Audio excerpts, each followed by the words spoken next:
tempo and kind of getting that fast pace. How important is that going to be to install that mentality? Well, you got to practice it every day.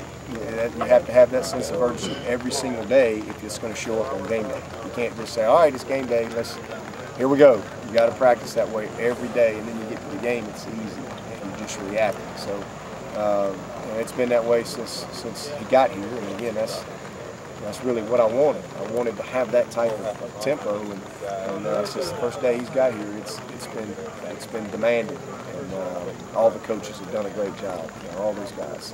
How much has bled over from the spring? I know that the first few days, even Coach Morris was saying these guys are going to be surprised at how fast we move. How much of that installation in the spring has it stuck? Oh yeah.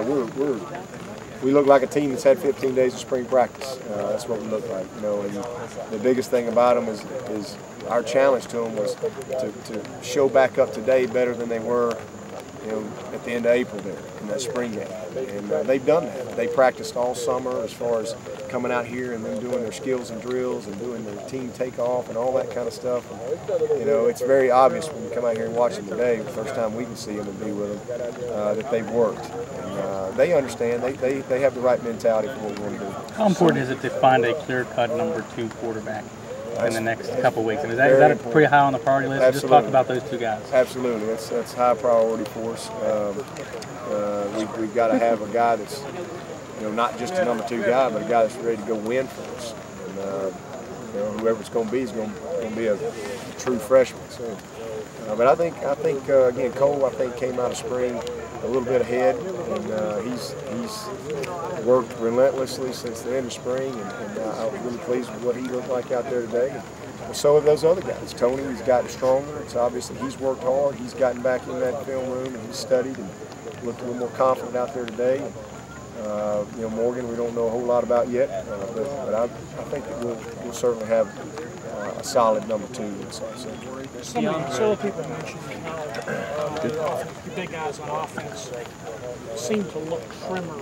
Was there a genuine effort to try to reshape some of those bodies so that they can handle that speed? Really not much difference in their weight, to be honest with you. You know, we got some big old boys. McLean weighed in about 325, Sanders was about 320, and several of them 315. I mean, we got some big guys, but they're in shape. Their body fat is good. They've taken that to heart. Again, I just think that you got a veteran group of guys that have been around here for a while that understand that every edge counts, and they've got themselves in great shape, but they're still big and strong. How's this camp going to be different? You mentioned the 42 freshmen. You know, how will that change the structure? You know, what you're teaching? Well, you know, we've got a really good veteran group back, and that's really, you know, go with that pace. I mean, our veterans are where it's going to start for us.